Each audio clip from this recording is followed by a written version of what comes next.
जय श्री राम। इस बार बैठक में भीमा कश्यप ने एक राजा की कहानी सुनाई। राजा मौन है। अक्सर ध्यान लगाने के लिए मौन रहना पड़ता है।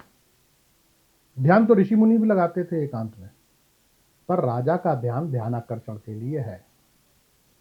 उसने कैमरे के सामने ध्यान इसलिए किया जिससे जनता जान सके राजा कितना ध्यानी है।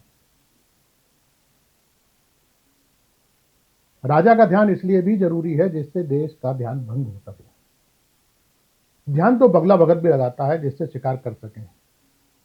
पंचतंत्र की कहानी में एक बूढ़े शेर ने भी ध्यान लगाया था जिससे भक्ति भाव में फंसकर उसके पास आए जानवरों का वो आसानी से शिकार कर सके।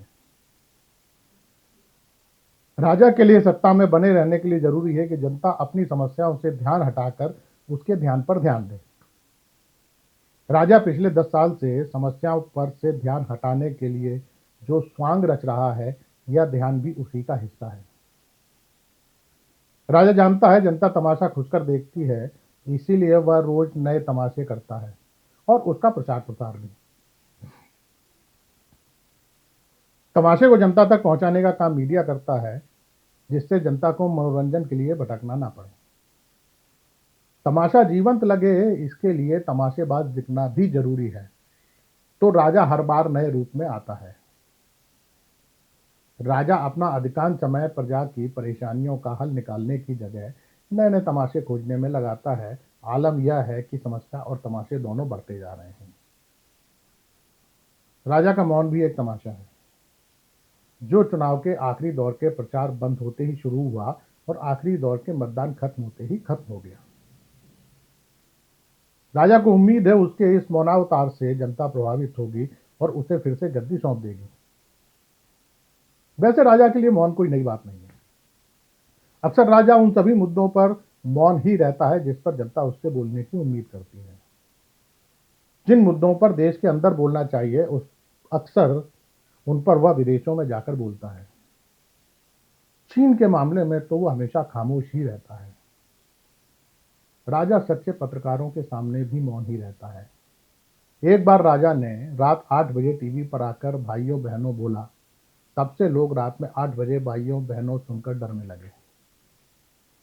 फिर राजा ने जनता से 50 दिन मांगे। उसके बाद से राजा भी मौन है और प्रजा भी। राजा के मौन का यह आलम है कि ना तो मणिपुर पर टूटा, ना धरना दे रहे किसानों की मौत पर। गुजरात दंगों से लेकर दिल्ली दंगों पर वह मौन रहा और सड़क पर महिला पहलवानों को घसीटे जाने पर भी। राजा जानता है कुछ बोलने से अच्छा है साजिश करना। इसके लिए राजा ने खास लोग तैनात कर रखे हैं जो हर हक मांगने वाले को देशद्रोही करार दे देते हैं। इस तरह हर पीड़ित को अपनी पीड़ा खुद ही सहनी पड़ती है। कई पीड़ित यह सोचकर राजा की जय जयकार करते हैं कि राजा नहीं होता तो वे और अधिक पीड़ित होते।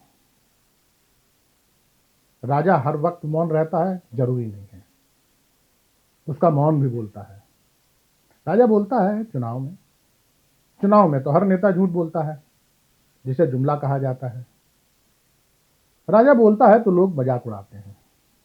वेदों में लिखा है राजा ईश्वर का अंश होता है, तो राजा ने खुद को जैविक मानने से इनकार कर दिया और स्वयं को अलौकिक अविनाशी घोषित कर दिया। हाँ, राजा मन की बात भी ऐसे बंद कमरे में करता है जहां तक जन की बात नहीं पहुंच पाती।